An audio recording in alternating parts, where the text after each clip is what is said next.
Bonjour, merci de nous retrouver à nouveau sur notre émission Le saviez-vous ou l'aviez-vous oublié?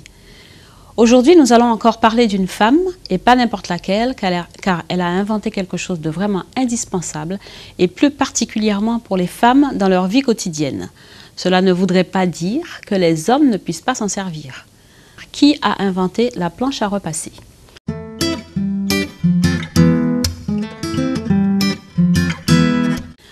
En effet, il s'agit de Sarah Elizabeth Bourne, afro-américaine qui obtint son brevet le 26 avril 1892.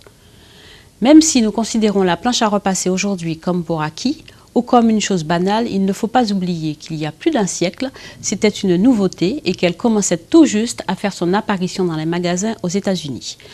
Pendant des siècles auparavant, les gens utilisaient n'importe quelle surface disponible pour presser leurs vêtements.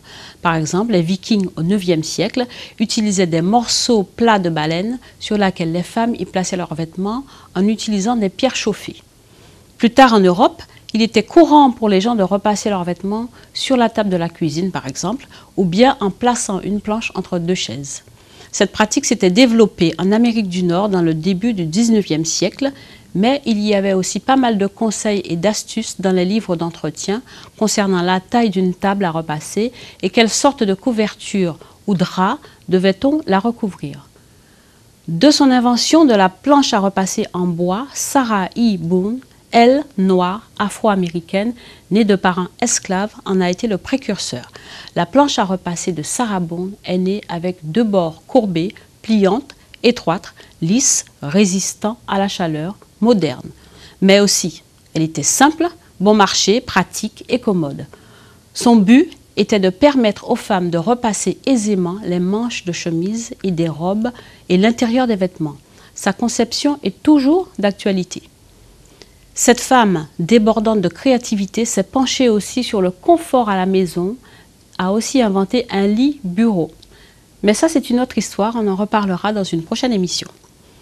Pour en finir, l'amélioration de la planche à repasser a suivi naturellement le développement du fer à repasser que tout le monde connaît, qui est devenu, lui, plus léger en poids car alimenté par l'électricité.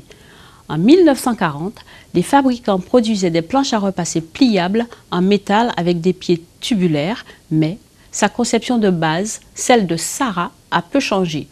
Alors bravo encore à Madame Sarah E. Bourne, celle à qui toutes les femmes du monde entier peuvent dire « Merci Sarah ». À bientôt sur ACI.